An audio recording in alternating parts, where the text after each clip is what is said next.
작년에 이어 동아시아 정상회의에 다시 참석하게 된 것을 기쁘게 생각합니다.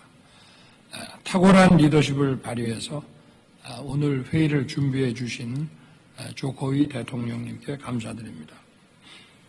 정상 여러분, 한국은 아세안 중심성에 대한 확고한 지지를 바탕으로 인도 태평양 지역의 자유, 평화, 번영을 위해 아세안과 긴밀히 협력하고 있습니다. 인도 태평양에 대한 아세안의 관점과 한국의 인도 태평양 전략은 정확히 같은 곳을 지향하고 있습니다. 한국과 아세안 모두 포용, 신뢰, 호혜의 원칙 하에 규칙 기반 질서 확립을 위한 연대를 추구하고 있습니다. 우리 앞에는 지역과 전 세계 차원의 시급한 도전들이 놓여 있습니다. 러시아의 우크라이나 침공입니다. 이것은 유엔 헌장을 비롯한 국제법에 대한 위반 행위입니다. 대한민국 역시 70여 년 전 불법 침략에 의해 국가 존망의 위기를 겪은 적이 있습니다. 유엔과 국제사회가 함께 싸워준 덕분에 대한민국은 자유를 지켜내고 번영을 구가할 수 있었습니다. 지난 7월 저는 나토 정상회의 참석 계기에 키이우를 직접 방문했습니다. 인도 지원, 안보 지원, 재건 지원을 포괄하는 우크라이나 평화연대 이니셔티브를 발표했습니다. 한국은 우리가 공약한 우크라이나 평화연대 이니셔티브를 충실히 이행할 것입니다.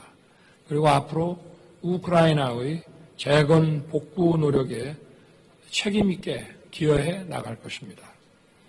힘에 의한 일방적인 현상 변경 시도는 어떠한 경우에도 용납할 수 없다는 것이 국제법 원칙입니다.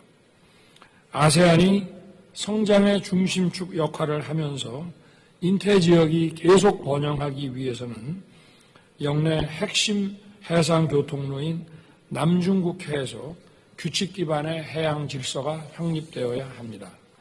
현재 협상이 진행 중인 남중국해 행동준칙이 국제법의 원칙을 존중하는 가운데 각국의 정당한 권리를 보장하도록 수립될 것을 기대합니다. 한국은 유엔 해양법 협약에 따른 항행과 비행의 자유를 수호하면서 아세안과 해양안보 협력을 확대해 나갈 것입니다. 한편 미얀마에서 지속되는 폭력 사태와 그에 따른 인도적 위기는 아세안의 단결과 발전을 저해하고 있습니다. 저는 폭력 중단과 포용적 대화를 통한 아세안의 해결 방안을 지지합니다.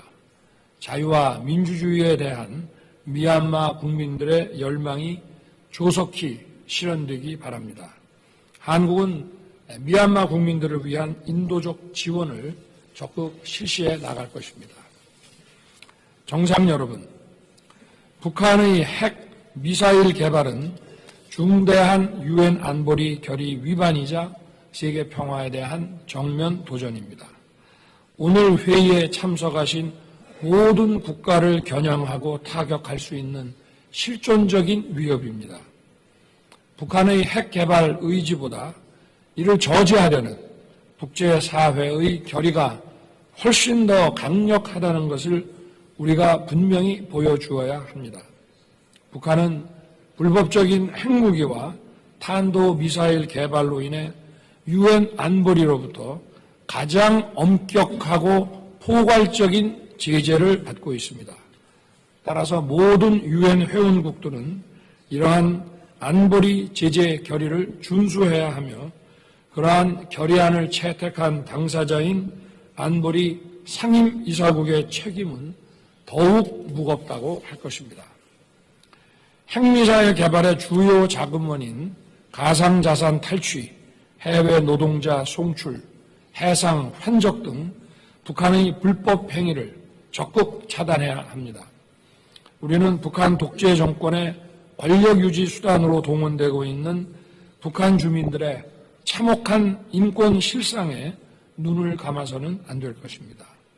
북한의 WMD 문제는 곧 북한의 인권 문제입니다.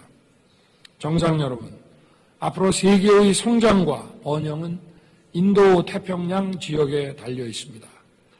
동아시아 정상회의 참여국들이 그리고 EAS국들과 국제사회가 서로 연대하고 협력해야 하는 이유가 바로 여기에 있습니다. 정상 여러분, 지난달 캠프 데이비드에서 개최된 한미일 정상회의에서 3국은 협력의 새로운 장을 열었습니다. 한미일을 하나로 묶는 동력은 바로 인도 태평양 지역의 자유, 평화, 번영에 대한 책임감입니다. 대한민국은 보편적 가치에 따른 규칙 기반 국제 질서를 확립하는 데 책임 있게 기여하겠습니다. 포용적이고 지속 가능한 성장을 위한 역내 기여를 더욱 확대해 나가겠습니다. 이 과정에서 아세안을 비롯한 인도 태평양 국가들과 모두 함께 긴밀히 연대하고 협력할 것을 약속합니다. 감사합니다.